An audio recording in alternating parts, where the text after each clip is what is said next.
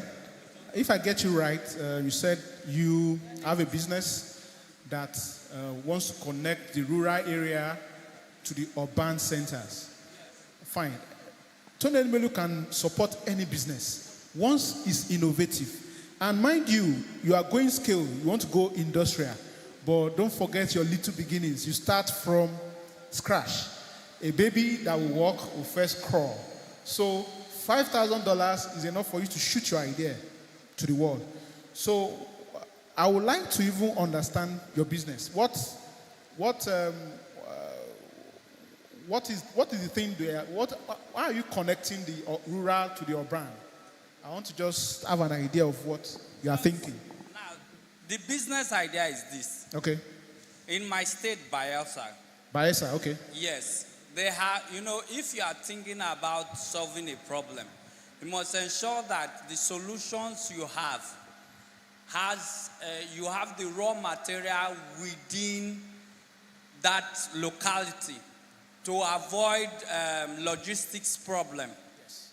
Now, in my locality, they have a cassava in abundance, and I've noticed that Gari is on high demand in that area. In fact, what we produce, it is not even enough for us to export. Now, I've already made move before. I intend to set up a processing plant that has a parking lot, a planting field, where the machine can stay, a staff quarter, and the rest of them. I don't know if actually the Elumelu Foundation can fund it. Okay. I think I get you. Because it's going to employ a lot of people. I think I get you. I love the business idea, but what our advice is you start small. For example, you want to process cassava, maybe to Gari or to whichever endpoint in the value chain. You can start by farmers in Yanugwa. How do you partner with them? You talk to them. Okay, I want to buy your cassava. Once you are done planting section, I want to buy. How many? What tons do you have? Maybe they say, they have maybe 500 tubers of. Okay, you buy. Then you now process. Even locally, as they are processing. Then what now differentiates you is now, how do you now package this Gari to make it look urban? Then you can start off with time. You grow, you now have a farm of your own. You have your processing plant on the farm. So as you are harvesting, you are processing, and you have the value chain to sell your product. So let us start small. So $5,000 is enough for you to start with that business. All right? So but don't be discouraged that maybe you need $1 million. No. Start with an idea, what you can do. All right? All right. We have some of these things working already in the Redeemed Christian Church of God. Presently, as we speak, we have a rice farm in the north. We are also raising youth and empowering them.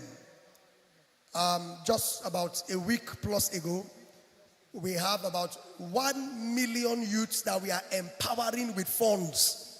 We are empowering with funds. Some of this will soon come out in the open, but this is PFN. I will advise that when we are done, can you sit with us? Let us see some of what you are saying. That's why I said we are going to have a master class. The master class is to enable those of us who have ideas to come together and then to harness your ideas and see how we can help you to process them and then to fruition. So we have some of the manpower, we have some of the network, we have the logistics, you have the idea. And so we are saying you come with your idea. If your idea is laudable, we will even let you know whether it will fly or not. Once we sit with you, we can tell if it has a future or not.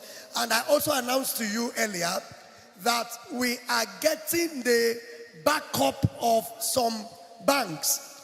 I spoke with one of our ministers, in fact, our province youth director, now Redeemed Province, not PFN, is a manager with the Bank of Industry. And if you are aware, Bank of Industry lately, there's an intervention fund of about 70-something billion naira Nigeria is giving to people, small and medium enterprises. Are you aware of that? How many of you are aware of that? You are not even aware. Ah, look at you. So, as we speak, we are trying to see how we can put people together. I was telling my team, because you see, if you have what they call like a cooperative, it becomes very easy to access some of these facilities. So as we come together and harness our ideas, what we'll be doing is we'll be building a body together of small and medium enterprises, people in businesses. So when we are able to put one or two together we can go and access some of these facilities. So let's see later. Let's see what you are, what is in the offering. And so, Emmanuel, let's pick a date and announce with immediate effect a date for the masterclass. We're going to have 1, 2, 3 days masterclass to sit with you and then look at your business. If the idea will not fly, we will help you to readdress it and show you where and how to start if your starting is too big. So that won't be a problem. But that's a laudable idea. And I think that, like he said, if we scale it down, we can see where we can start from and then take it up from there. Thank you. God bless you. Thank you, sir. So the next question. All right.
Okay. Okay.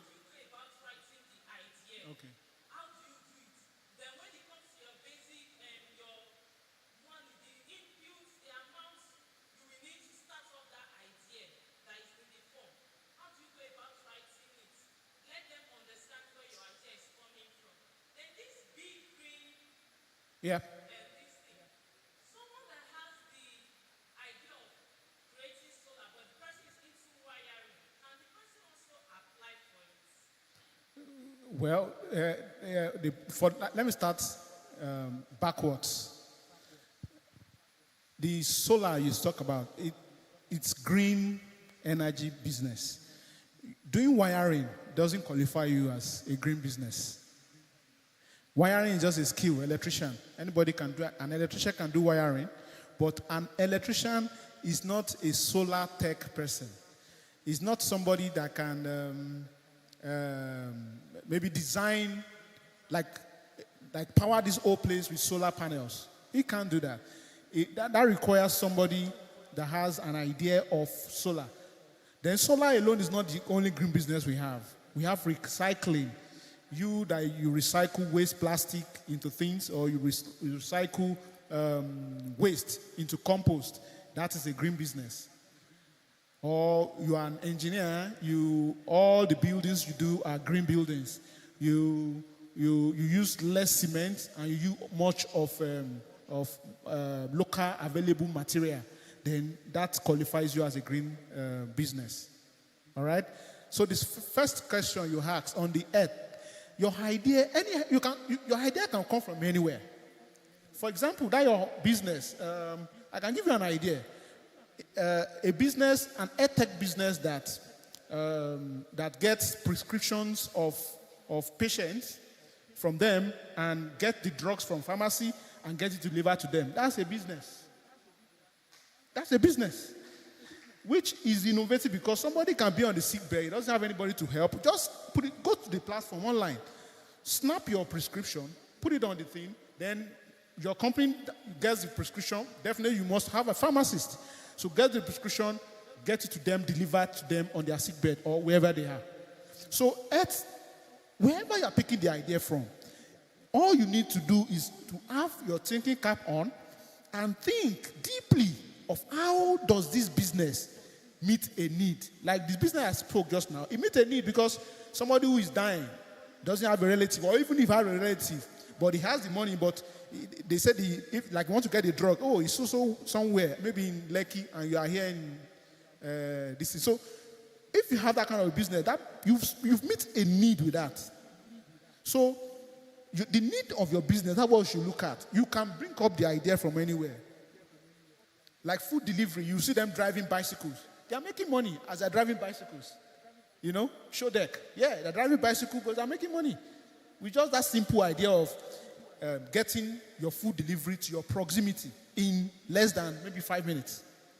So think about your business deeply. Yes. I think I will invite you to my hub lead. We'll take the remaining questions. Why okay, well, let's welcome our hub lead in person of Mr. Phillips, TEF Alumni of Lagos.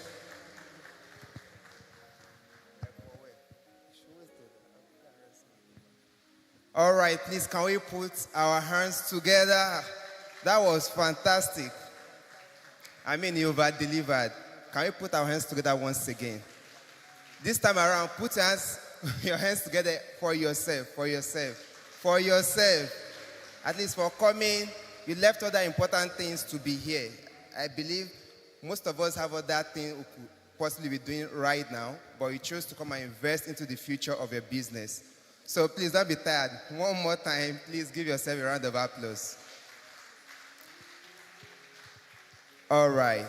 So thank you, Mr. Lalekon. Thank you, Pastor Richard and the team for putting this amazing event together. So we'll quickly play a short video, and then the video is just because we are trying to wind up. So we'll play the short video. After the video, if you have one or two questions, myself and Mr. Lalekon, okay, we'll come up on stage and respond. And then after that, we'll have good pictures, we'll do networking, and we are good to go. All right. So studio, please.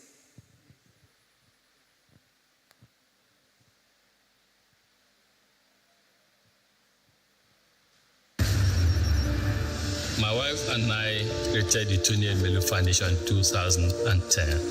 Today, the Tony Elmelu Foundation has trained over 1.5 million young African entrepreneurs.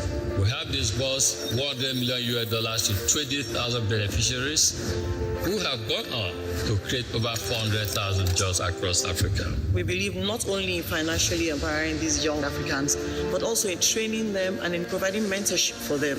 Today, I'm the second largest employer of labor in the private space of Sokoto State of Nigeria. Our mission at ShineSpace is to empower youth and create technology-oriented opportunities worldwide. We're driving poverty eradication, we're catalyzing job creation, and we're also ensuring inclusive economic empowerment. Because the future of Africa is in your hands. The Tony Elumelu Foundation, empowering African entrepreneurs. Thank you. All right. So, I don't know if you saw some of the numbers in terms of how much have been disbursed in millions of, hundreds of millions, about $100 million. That is not a small feat in Africa. At least we have quite a number of rich people who are doing some other philanthropic work.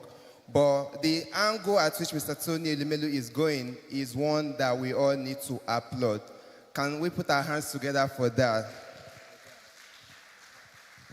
All right. So quickly, I'll share a bit of my story. Personally, I'm an entrepreneur like most of you here, or most of us here. And one of the key challenges that most of us face is funding. How do I get money to start? How do I get money to grow my business? That's a key problem that connects almost all entrepreneurs. And when I meet entrepreneurs, I hear things like, oh, I need money. But everyone in business needs more money. That is the truth. But for me, I was like, how can I get started? How can I go about getting funding? But luckily for me, I came to an event like this. I saw one of the panelists. She has one series of grants. I became curious. I was like, how do people get grants? How do people get money? And luckily enough, that's why I'm going to make another important point. I came to a program and an event in this same AMUWO ORIADE. That was where I heard about the Tony Foundation program. The alumni came the same way I came, just the same way people were sitting. Other people came and sat down that same way. And guess what? The information I got from that event, even though I got there a bit late, in fact, they've closed. But I was able to meet up with some of the alumni. I was like, oh, how does this work? And they explained. And I went back, put up my laptop. With a series of days, I was able to complete my application. Now, this is what I'm saying to you. You've come here today. It's super important that whatever you've heard here, you take action on it. Mr. Lekon have done a fantastic job. But the action is on you to take, all right? So promise yourself they're going to go back and you take immediate action. The deadline is which date? 1st of March. So don't wait till 1st of March. So what happened is that for the last 1 week towards the deadline, almost everyone wants to register or apply at the same time, and the website start becoming busy and busy. So please do it early and do it on time. But back to my story. My story was in 2017.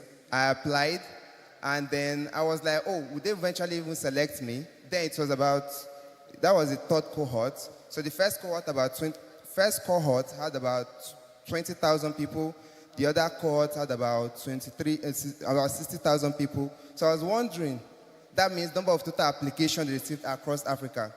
So I was like, okay, since this is the third year, 2017, it means they will receive more volumes of application across Africa. How is my idea going to actually fly? But I did put in my best story. And I was like, I don't care if they're going to select me or not, but I'm going to do my best and put in the best story on the platform. And I did. So March 22nd, 2017, I got an email. I was like, this email, come to the viewing center for the selection announcement and all of that. I was like, are you sure they will pick me or not? But I made up my mind that, okay, let me go. Even if I'm not selected, at least I'll know what it feels like to see people win and rejoice. But lo and behold, when I got to the venue, my name was on the list, and that was how I got into the foundation. Now, getting to the foundation really helped me to revalidate my idea, because we went through a 12-week entrepreneurship program. It's one of the most robust programs in Africa when it comes to entrepreneurship. It's even compared to what they give in Harvard, all right? So we went through that program, wrote our business plan, worked on our financial plan, and submitted, and then came for a physical forum where we met thousands of other African entrepreneurs here in Lagos. After then, we all went back and got our $5,000 seed capital. So since then till now, we've been supporting other entrepreneurs, host events like this, partner with organizations, partner with churches like this to speak, to share, and help businesses like yours get funded. So, personally, I'm in the construction industry, same with Mr. Lekon, Olamilekon. We are the same construction industry. Now, construction hardly gets funding. Most time, funding goes to people in tech, people in sustainability, and the likes. But the way you tell your story, the way you talk about your idea, that's I love what Mr. Lamilekon said. You just need to make it into a capsule in such a way that in a single sentence, you can easily communicate the solution. And I also love the example he gives in terms of, okay, don't just think of pharmacy, think of those big solutions. Think of what need can you meet. Start with the $5,000. Now, let me give you, I love the idea the other man presented too. It looks big and robust. And I like when people are bold and able to share their ideas. But because guess what? Someone might be here that might take interest in that idea and have access to certain funding opportunity to help. But there is this testimony I'm going to share now. There is this alumni we have. His name is Dr. Biodun. He's the founder of Help Mom. So Help Mom today started as, they wanted to reduce mortality rates and all of that, doing childbirth. But during COVID period, they had to pivot into tech. Then today, they developed solutions that are AI-driven. And they are some of their solutions are even recognized by Meta. And ladies and gentlemen, was it last month or this month, I saw an announcement from them. They've opened their own physical medical facility. So it's gradual, stage by stage, stage by stage. All right, so I think I will rest at this point. Mr. Damilekon, please, let's have you on stage. So for those that have questions, can we pick 2-3 questions? So we just, okay, take all right.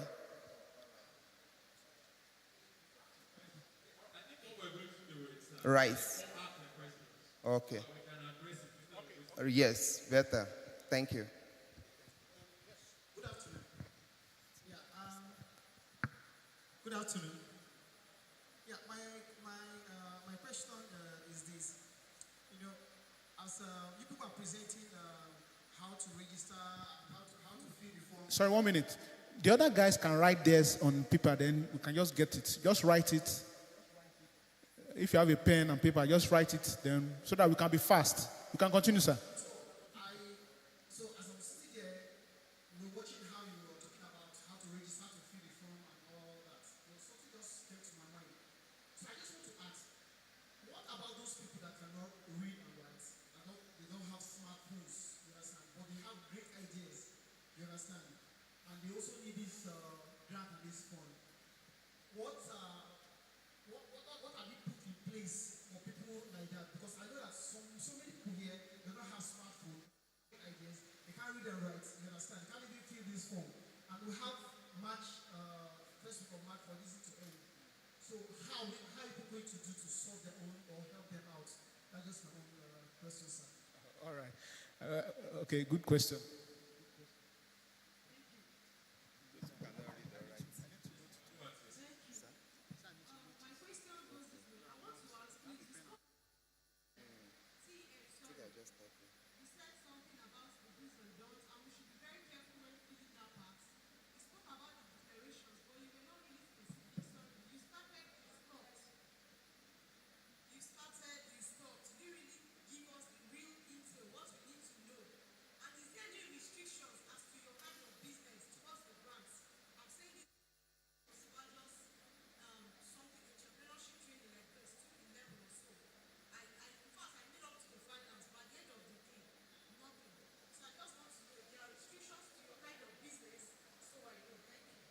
All right, so quick one. There's no restriction.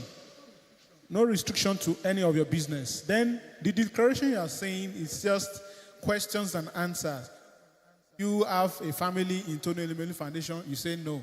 Do you know somebody that, or have you gotten the grant before? You say no. So those are the things that is in that part of the declaration. So it's not really a big deal. Where you should pay attention to is your business idea, your impact, then answering that 40 minutes question. Yes. So the first question before you, the first person that asked the question of how to help people who are not tech savvy. But I'll be blunt with you guys. Africa has the deepest or the highest mobile or internet mobile phone penetration in the world. So people in the village, they're even able to operate their phones and apply and get these grants. People in the village, people in Ondo, people in Ibadan, I don't know, all those interior, they are getting it. So we can't say you don't know how to operate a phone and you have an idea. No, in this century, 21st century, no. What I would just say is you need to up your game, be tech savvy, be able to, if you cannot even be able to use a laptop, you can use your phone to apply for this application. It's not a big deal. You don't need a laptop to do that. If you have an idea and maybe you have somebody that is younger and that understands phones or tech, that is tech savvy, you can just explain, okay, write this for me. And there's a man that got the grant 2019. We were in Abuja in Transcorp Hilton. He's over 60. And he got the grant. So don't put yourself down that you need to up your game, be tech savvy, and apply for the grant. Next question.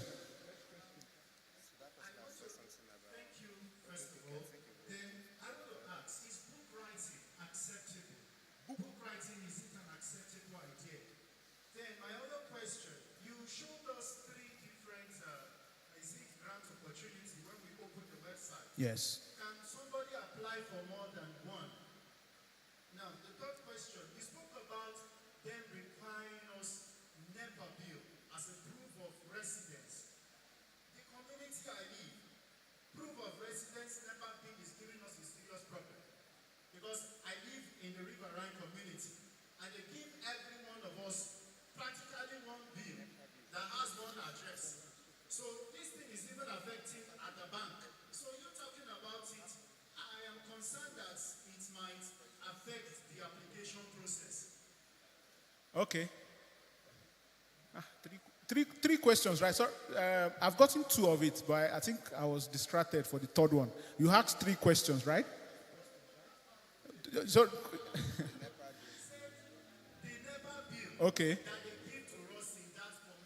Yeah. No, no problem about that. Okay. Okay. So this thing at the bank, they don't accept it. Yes. They cannot open current account. So I'm concerned now that we need to terminate the application. Okay, well, what I will advise in that aspect is, for myself, when I applied, I didn't even use the address I was staying. I used one of my uncle's address. So, and my uncle, I just request, please, uncle, give me this, and he gave me, and I did it. So, there are ways around these things. If where you are living is not, you can't generate that, then you look for somebody that is a relative to you, that you trust, that can give you that. So, that shouldn't stop you from applying. And this NEPA bill I'm talking about, you don't even need it for the application itself. You can use your NIN, your driver's license, your passport, international passport to do that. But I'm projecting that when you're now registering your business, you will need it. That's when I said that when you will need that particular NEPA bill is when you are registering your business with CAC. Because they will want to see the address is a visible address that is somewhere that is traceable with an utility bill. So that is when you even need it more. So for this application, you don't need it.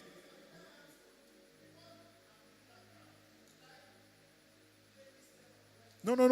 You can get the grant before you even register. That is not a big deal. Then for you saying the three aspects, yes, you can apply. You can apply if your business it falls under that green business. You can also apply for the green business. What do you mean by book writing?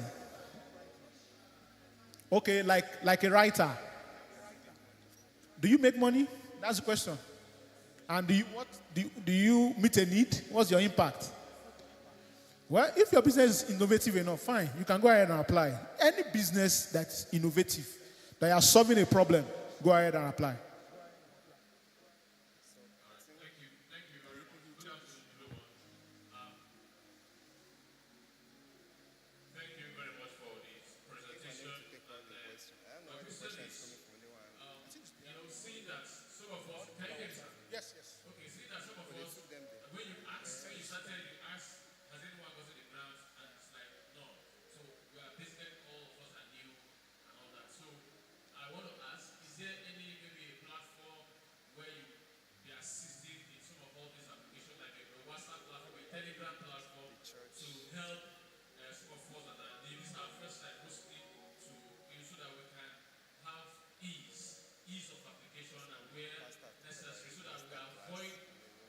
mistakes in the beginning process?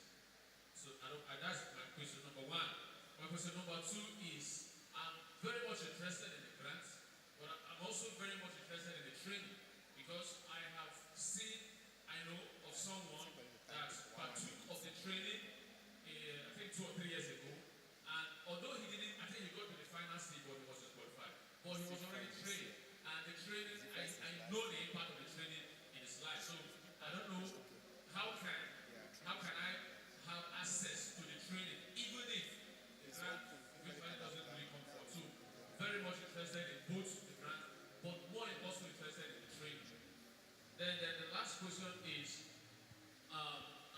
this is a bit personal now, because and also I'm asking, I think both of you, because both of you I think are beneficiaries of this grant.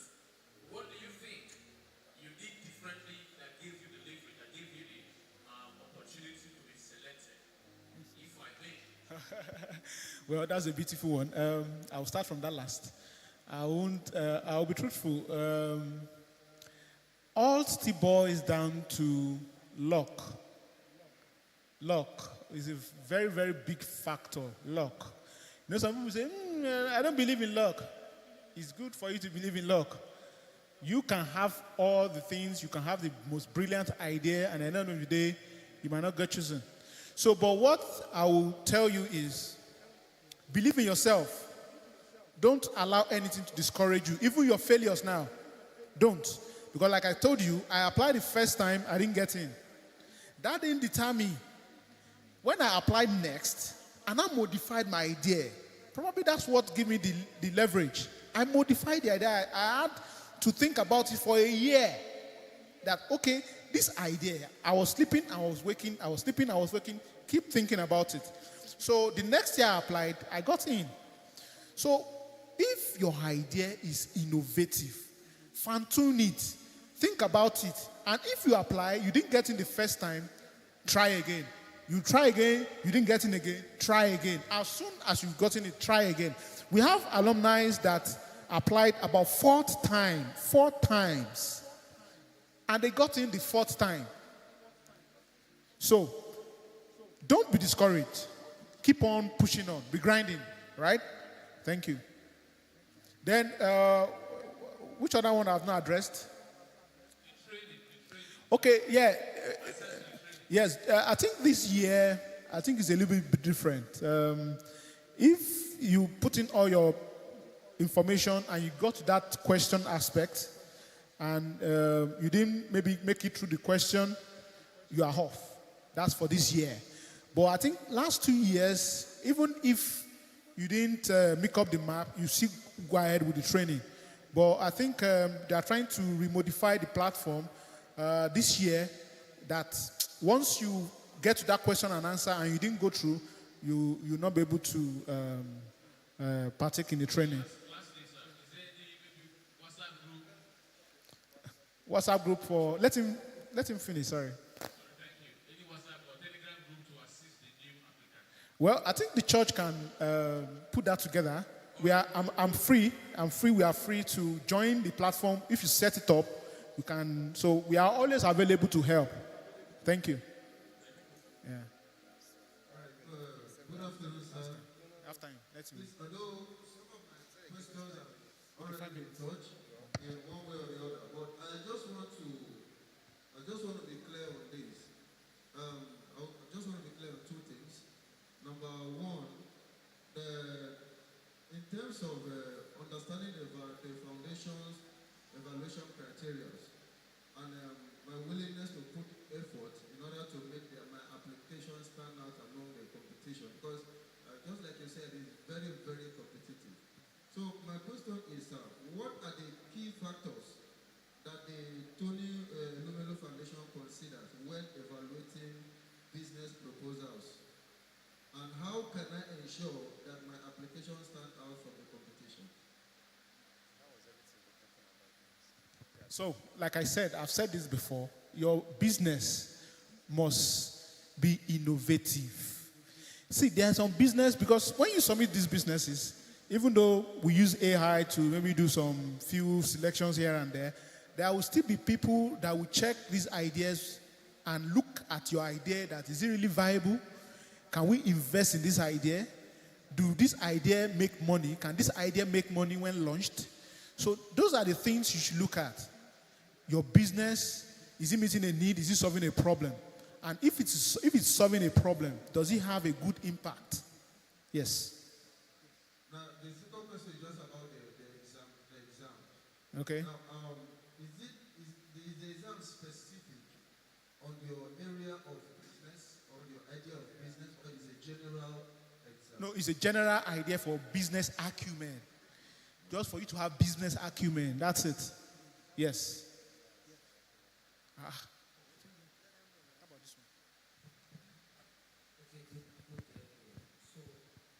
Sorry. Just one question only, and that should be the last. Okay, one question. Okay, my question goes first. In the case whereby a person applies for a loan, and then the person that applies for the loan is not the owner of the idea, like is in a partnership with another person, will the loan be granted? And secondly, after the process of disbursement, will there be follow-up or supervision? Okay. It's not a loan, it's a grant. So don't forget that. It's a grant. So your first question is what? No, he said if it's a partnership, you don't own the idea. So would they give it to you or both of If you have a partner, that is part of the form. You will declare, okay, I have a partner, yes. It doesn't matter, they will give you. Since you are the one that applied, but you have a partner, like a co-founder, right? Yes, they will give you. It's the idea they will give you to you, yes. So on the second one, supervision after grant, yeah, but like I told you, it's a grant, right? What they will just want to look out for is your success. That, okay, we've given you this money, are you successful? They don't monitor you and trail you, how do you spend it? No. You as an entrepreneur, you know how to do your business. You know what to do with your money. So there's not much monitoring to know how you spend the money or to follow you. And no, that's not that. But what the foundation can do, like we as a hub, the alumni, we just follow ourselves and see how we are doing with our business and how we can meet on how we can improve ourselves. So the foundation doesn't monitor you. No, it doesn't. So that's why it's a grant. It's a grant, yes. All right, thank you, sir. My name is Ezekiel. I'm already the CEO of the company. I'm running on my own. So the challenge I have is that I don't have the capital to be able to grow my company. But you said, while you were speaking, you talked about having an idea of your business going very well. I can run my business very well, being that I'm a transporter. I'm already on it. But I don't have a fund to have a truck of my own. Because if I have, my vision is to have a multi-billion company, but getting a truck to start have always been my challenge. Like last year, I tried to get a fund from UBA to get a truck, but getting that fund has always been my challenge. Because for me, my stepping stone in my business is to get and have a truck of my own. Please, sir. Okay, quickly, yes, I understand. Like I said, you need to be innovative with your business. I don't know if you know Airbnb or Uber. They don't own a car of their own, but they have much cars on the road. So it's how you can now innovate on that your business. There's somebody doing that your business that is only a app that you want to move a goods from this place to this place. All you need to just do, tell them, they will connect you to a vendor that has a truck and help you move that in. They don't own the truck, but they are making money with another people's truck. So all things boils down to be innovative with your business. Thank you. So thank you. Let's put our hands together again for Mr. Lamilekon. All right. So we will not be able to take the remaining question here, but I'll just summarize in a way that it will be able to apply to those questions here. So number one, for women-led businesses, please apply. There are a lot of opportunity and advantage for you. if you're a female entrepreneur, if you're a female business owner, apply. There are some advantage you have already. Number 2, the grant is not just for tech-enabled businesses. It's sector agnostic. What that means is whether you are in construction, fashion, beauty, ICT, whatever it is you do, healthcare and more, you can apply. Just fine-tune your ideas. And then, which other one? Then those in food stuff, yes, just see how to package your idea very well as well. That also flies. So, I think on our own part, we've come to the end of this session. So I believe the church has other important things they will share, and then we'll take it off from there. Thank you all once again. Thank you very much, sir. God bless you. All right, so you've heard from practical examples. And the truth of the matter is we've heard your questions and I don't want you to be scared. When you hear about exam, especially the phrase exam, people say, they write exam, it go hard though. Exam is not 1 + 1, 2 + 2 and so. Sometimes the exam can be if they give you, for example, they give Junior 1 million and Junior uses 1 million to do this thing and do that one. What is the capital? It's just for you to use your brain to do what? To count 1 + 1 and 2 + 2. And somebody has talked about, some of us are here. The idea in our head, we are thinking of 50 million, 100 million, 200 million. My friend, if you are going to build a skyscraper, be willing enough to start from the kiosk. Be what? Be ready and willing enough to start from the kiosk. So you don't need to jump up to grow up. You don't jump up to grow up. You grow up to stay up. Are you getting it? So please, let's do well to follow the process and grow up. It doesn't end here. It doesn't end here. We're going to create probably a group or a platform. Pastor Richard is going to address us soon. And we're going to work together. Some of you are in business already, like I said earlier. And you are doing well, but there are certain things you are not doing. So you cannot access some funding. Please, don't take this opportunity for granted. Let's grow together. Let us all grow together. And some of you are saying, the business I do, like the lady that asked that question about, the health issue. She has a fantastic story. Because one of the things that guarantee your access also is your story. How you marry your story with your idea is very vital. Like when my wife was writing, she talked about how her late dad was struggling with his health issue. Needed insulin and all of those things. She's into pastries like cake, all of those things. And she came up with ideas on how to make pastries for people who are diabetic, people who are struggling with kidney issue. And she used her father's story, she married it with her idea, talking about healthy pastries. Everybody makes meat pie, everybody makes cake. But can you differentiate yourself? And we are planning a master class soon. But the interesting thing is, that master class, we will not take everybody at once. It will be batch by batch. Because a lot of you have ideas. But in that class, you will understand, is idea what makes you successful? Absolutely no. There's a difference between idea and opportunity. If you have an idea, and that idea does not have opportunity, my brother, you will not succeed. You will not what? You will not succeed. So it is important. We want to teach you, when you have an idea, how to look at that idea and ask yourself, is there an opportunity in this idea?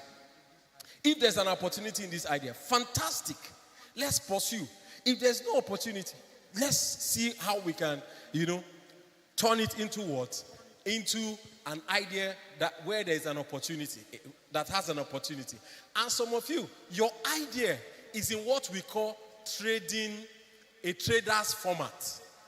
We need to move that idea from what? A trader's format into what we call entrepreneur.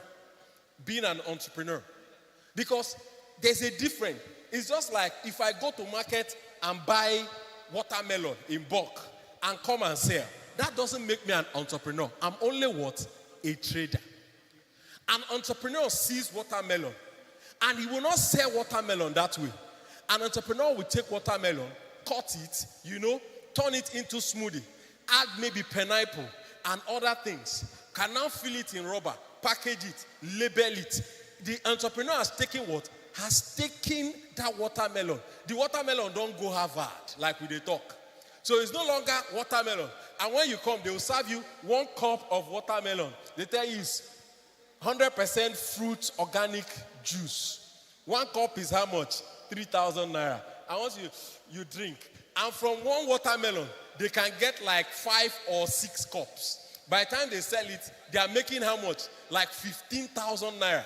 But you, when you bring that watermelon, you buy it maybe 1.5, you sell it 2,000 naira, you've made 500 naira. Somebody has added idea to it and has processed it. What happened? Processed it and now packaged it. People are now paying more for it. So these are some of the things we are going to help you understand. So 1, telling your story. 2, another thing is numbers. When we say numbers matter. When you are registering for Tony Elumelu Entrepreneurship Program, you get to a point, they'll ask you how much do you need. You won't just say, I need $5,000. No. They'll ask you what are your maybe achievements, your milestone is what they call it. What are your milestones? Some of you are wondering, what is milestone? Well, I don't have, you write 0. That's wrong. You say because you have not started the business. When you're writing about your milestone, even if you have registered your business, check how much did I spend in registering my business. It cost me 150,000. Record it there, 150,000 naira. You bought MTN line that you want to use in starting your business. That cost, record it there. You've been spending on data. Every month I spend like 10,000 naira data. It's part of what? Your milestone. So you have to record all these things there. So we're still, like I keep saying, we're going to show you more. In our master class, that master class is a business school. I can guarantee you that. I can guarantee you, by the grace of God, at the end of that class, you will say, wow, thank God I attended this class. So please, don't take these things for granted. Some of you may say, we came here, we just sat there like this. You need to learn. That's why you are where you are. That's why you are where you are. It is time to move ahead. It is time. People are doing things. People are making money with the light of speed. Light of speed. People are making money. As you are seated here, some of you don't even need this Tony Elumelu. All we just need to do is to show you, repackage you what you do, show you how to sell online. We show you digital marketing. Some of you don't need it. What you're already doing has capacity to make you a multi-millionaire before the end of this year. But the problem is you are doing it just like everybody else. So we need to repackage you. When we repackage you, that phone in your hand that some of you are only using for selfie like this, you do like this. And every day you say, I don't even get money, buy data. I better send me 100 naira data. Send me 100 naira recharge card. You will discover that you'll be making money every day with your phone for what you are doing. And some of you, we will send you back to your village. Not that we are moving you back to your village to go and live. You will start going to your village. That thing that in your village, you have a lot of it in your village. But you come to Lagos, you are sitting down. There's no business. And people around you need that thing in your village. Some people who don't know your village are buying from people who bought from your village. And they are selling it. And they are making money. Now we will now connect you back to your village. You go to your village, you go and be buying those things, you repackage it, you will sell and make money. Those are the kind of things we want to start doing. People are making crazy money every day. When I'm not saying money, crazy money every day. Some of the guys, my IT guy that I brought him, we showed him how to do IT. Today, his office is at Governor's Road, somewhere around Ikotu there. Abi, go there now, he has about 16 staff. And everything he does is online. He married from the north, somebody from the north. And when he traveled, he saw the prices they were selling some of this herbal thing. And how they were it's like sand. The guy came back and started thinking. From there, he started little packaging. Go online, look for Herb Assure. Herb Assure is Abe's products. Herb Assure. Every day, he spends about 500,000 naira on adverts. I didn't say every month or every week. To tell you the kind of money he's making. He goes from his house, he drives in his Benz, and he goes there. And online. What are his workers doing? Just taking orders online. Taking orders online. Taking orders online. They take order, they package, and he has 3 bikes. His own bike, and riders. He pays salary. Their job is resume in the morning, carry orders, and go and deliver. You guys, a lot of us are young here. And the opportunity is limitless. He mentioned child deck. I stay around. I stay not too far from here. I stay around. And sometimes I'm in my house. I just order child deck. I order for food or something around. And before you know, sometimes bicycle or a bike will come. They will deliver to my doorstep. If we come together and create our own child deck or something like that, I'm just giving an example. We form a team and create something. Bicycle. If they tell you how much those guys make, you think they are those child deck guys. They are money. Because they are just walking within the neighborhood. You see them that bag.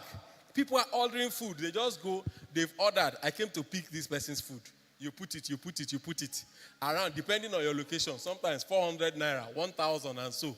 And the person, at the end of the day, has delivered 20, 30 and has his money in his pocket. You think that boy is playing. He's not playing. He's making money. So stop playing so that you don't learn in a hard way. So, Pastor Richard, over to you. I thought you'll do better than that.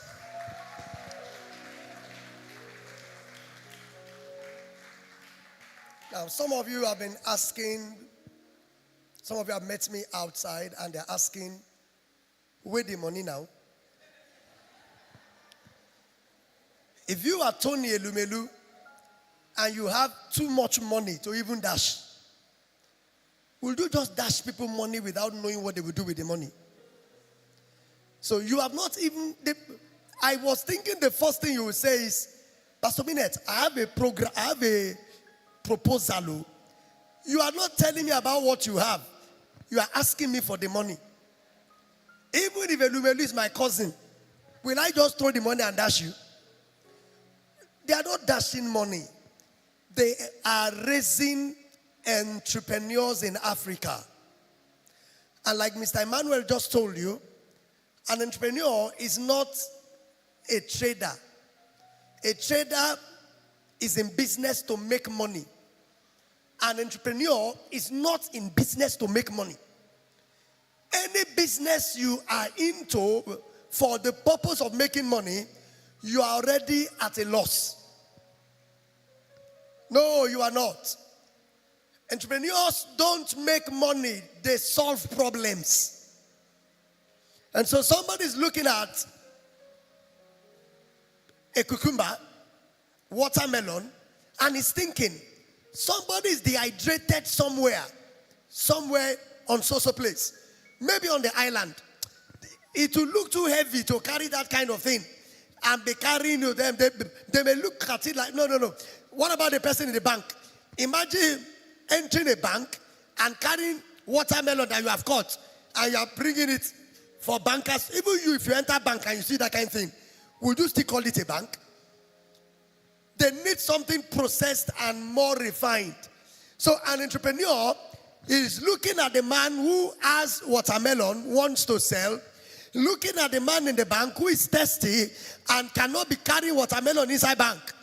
And then he comes in between us like a broker to break it down, to take the watermelon, process it, and then give it to the banker in the format or a body or package that makes sense to them. Are you with me?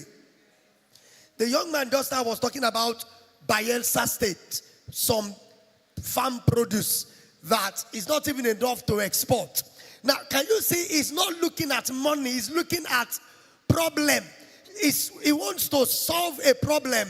Anytime you proffer solutions, you solve problem, people pay you for solving problems. Doctors are paid for solving medical problems. Lawyers are paid for solving legal problems. Barbers are paid for solving hair problems. The question is, what problem are you here to solve? What problem will you solve this year? What will be your motivating, what is driving you? Is it money? If what is driving you is money, go and sell market. You are not an entrepreneur. And Tony Elumelu is not giving money to traders. He's giving money to entrepreneurs. So that means you must be able to take your business from the local stage to a refined stage that it can be communicated internationally. And that can mean anything, including selling moi moi, including selling moi moi, including selling granite. Yes. So what business are you into? What problem do you think you can solve? Have we announced the master class? Did we announce any dates? They gave me 3 dates. Emmanuel, I said you should choose one, possibly the weekend, where we can have enough time. And remember, that one may be more than 1 day. You know why he said so? We will not just teach you. We will sit down and look at what you have. Some of you have something that you have not even written anything about. No problem. If your business idea is viable, if it is something that is lucrative, we will sit with you and help you to create content and help you to give body and flesh to it. Is that okay? Is that okay?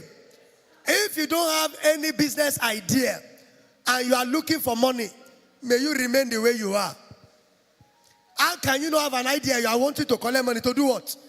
If they give you that money, you go and marry another wife.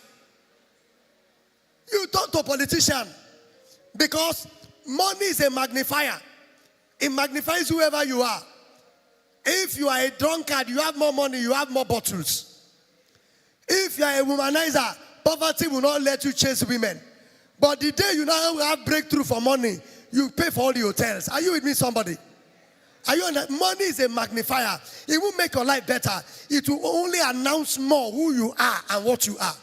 So if you are a fool and you have more money, you become a rich fool. And God will not be in the business of raising rich fools. So you have one challenge. Look around you. Look at your village. Look at people around you. Look at people in the church. What is the problem that you can solve? What problem do you see? When you have found the problem and you have an idea to solve it, then we are in business. Then we can talk. And like I told you, we all don't need Tony Elumelu.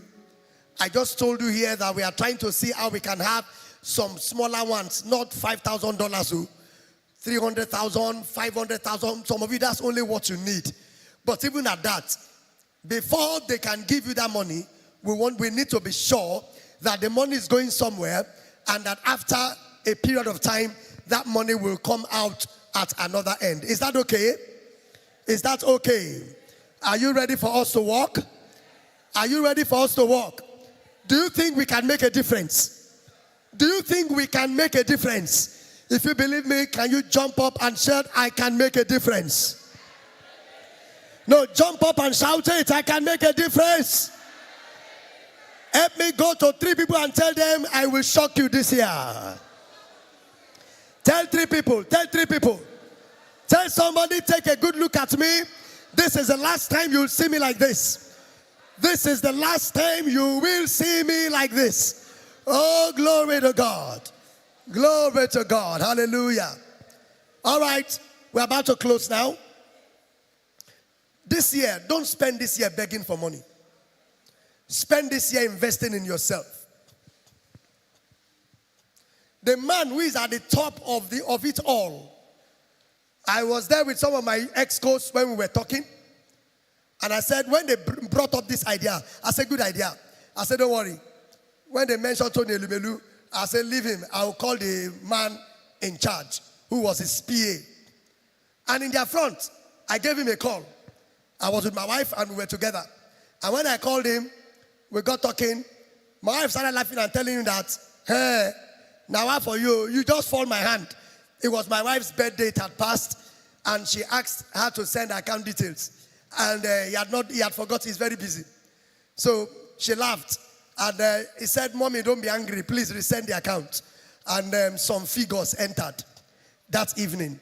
My wife started dancing. So when I saw her dancing, my children said, why is your wife dancing? I said, I know why she's dancing. They said, why? I said, I'm sure Elumelu have touched her. And by the time I got close, I said, what happened? He said, Elumelu touched me. Now, that fellow is a son. In fact, by the grace of God, we were instrumental in helping him to become the PA to Tony Elumelu when Standard Bank and UBA merged together to become the UBA today.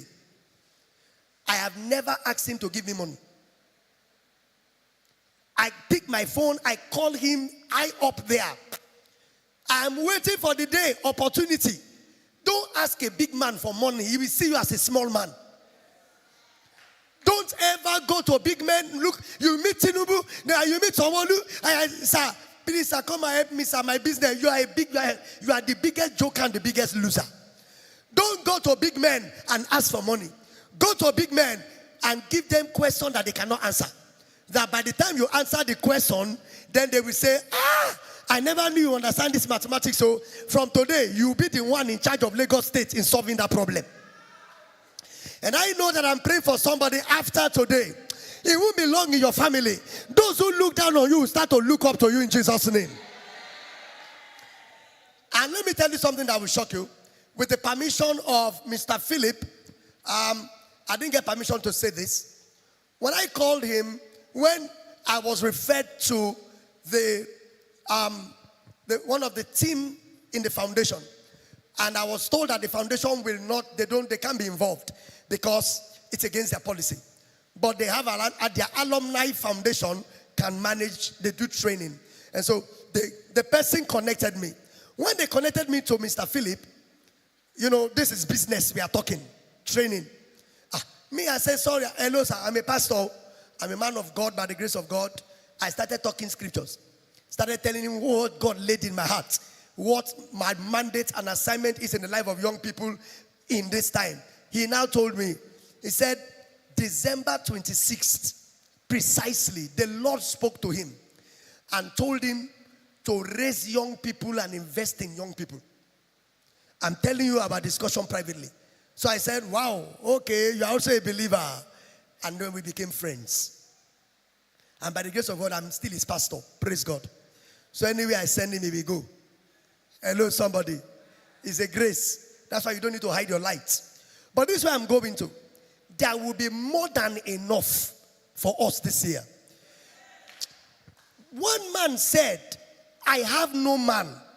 In John chapter 5 verse 1, by the water, well, that river, the pool of Bethesda, 38 years he was in one spot. I have no man. And that's how many of us are. 7 years, 11 years, 13 years in one spot, waiting for a man to come. And what you need is not a man. What you need is a mind.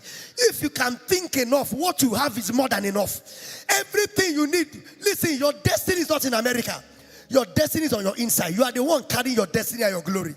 All we will do with you this year is walk with you, travel through with you on your inside, and help you to bring what's on the inside out to the outside.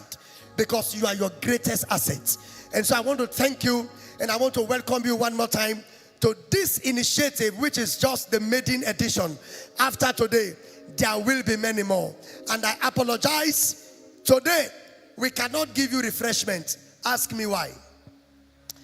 I made arrangement with the bank to just serve you refreshment, only refreshment, today and tomorrow. and we agreed. But we had not done the signing. They were busy. I was also very busy. But the MD is my friend. So we agreed verbally and agreed on WhatsApp. And he said I should send the documents. By the time I sent it, the bank was already in problem. It's a microfinance bank. One person ran away with 68 million naira of the bank. So CBN just clamped them down. Hold on, just because now they are in police, they are in court, they are trying to, because it's a worker,